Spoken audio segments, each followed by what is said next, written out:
नमस्कार दोस्तों। आज हम अपनी इस वीडियो में अपने जन्म के मुहूर्त के बारे में बात करेंगे। अक्सर हम देखते हैं कि जब भी हम कोई कुंडली देखते हैं तो हम सीधा लगन चेक करते हैं, राशि चेक करते हैं, प्लैनेट्स की पोजीशन चेक करते हैं, उनका बल चेक करते हैं और कुंडली में बनने वाले शुभ या अशुभ योगों को देखकर प्रेडिक्शन शुरू कर देते हैं।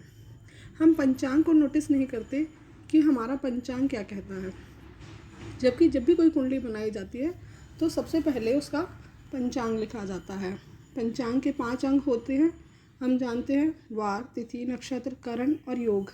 हमें ये ज़रूर नोटिस करना चाहिए कि हम किस वार को, किस तिथि को, किस नक्षत्र में या किस करण या योग में पैदा हुए हैं, क्योंकि उनका भी हमारे जीवन पर बहुत ज़्यादा असर होता है।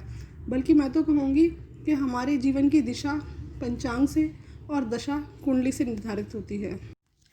आज इस वीडियो में हम तिथियों के बारे में बात करेंगे कि अलग अलग तिथियों पर जन्म होने से किस तरह का प्रभाव जातक के जीवन में देखने को मिलता है।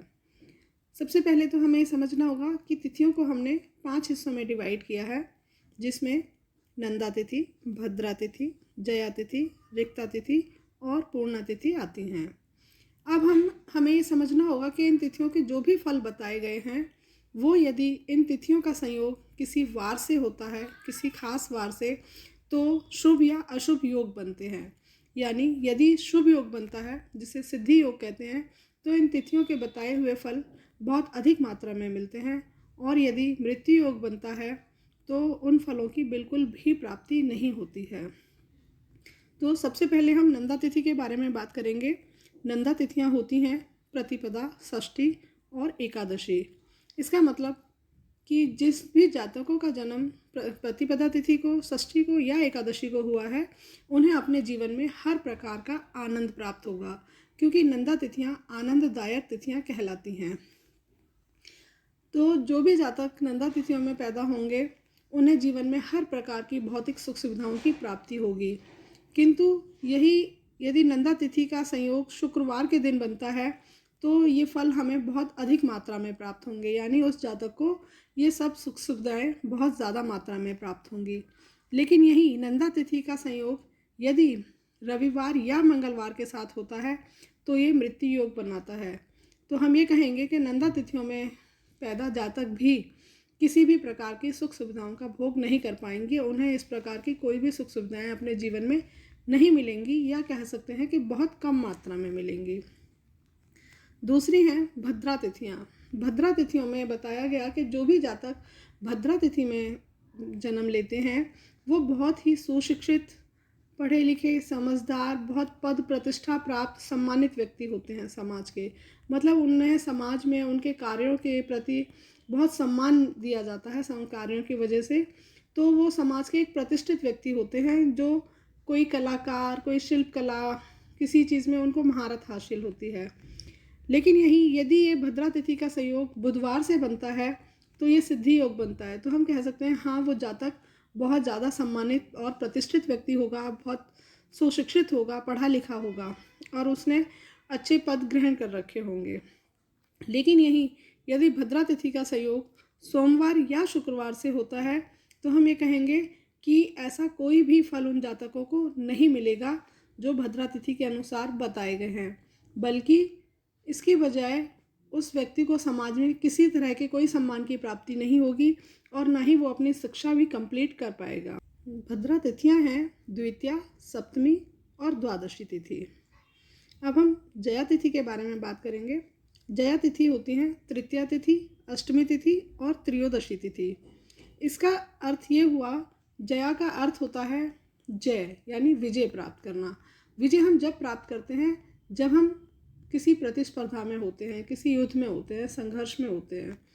तो हम ये कह सकते हैं कि उन जातकों को अपने जीवन में संघर्ष ज़्यादा देखना पड़ता है।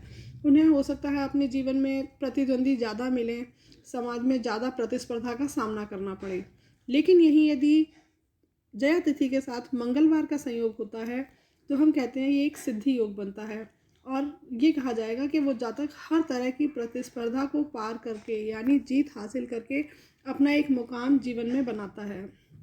लेकिन यही यदि जया तिथि का संयोग बुधवार के साथ बनता है तो वो मृत्यु योग बनाता है और हमें कहेंगे कि उस व्यक्ति को जीवन में बहुत संघर्षों का सामना करना पड़ेगा, किंतु वो कभी उबर नहीं पाएगा उन परेशानियों से और परेशानियों में ही घिरा रहेगा। इसी तरीके से हम रिक्ता तिथि की बात करते हैं। रिक्ता तिथियां होती हैं चतुर्थी तिथि, नवमी तिथि और चतुर्दशी तिथि।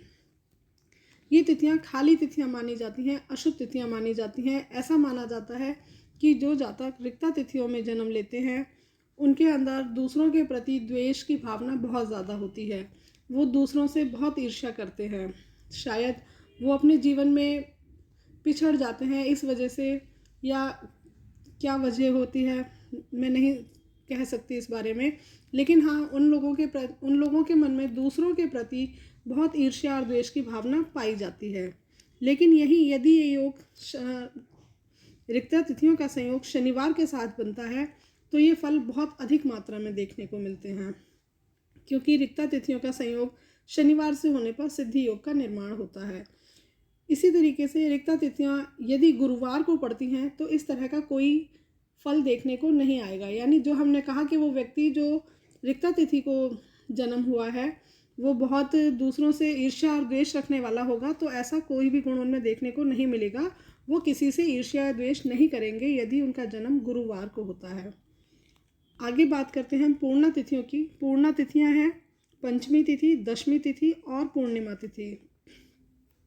ये संपूर्ण तिथियां कहलाती हैं। ये माना जाता है कि जो भी जातक इन तिथियों में पैदा होते हैं वो अपने जीवन में एक दूसरों को पालन पोषण करने वाले, शांति कर्म करने वाले, धार्मिक, हर तरीके से अपने जीवन को सही रास्ते पर ले जाकर सामाजिक परंपराओं का पालन करके जीवन जीने वाले होते हैं। लेकिन यही यदि उनका जन्म गुरुवार को हुआ है, पूर्णा तिथि के साथ गुरुवार का संयोग सिद्धि योग का निर्माण करता है।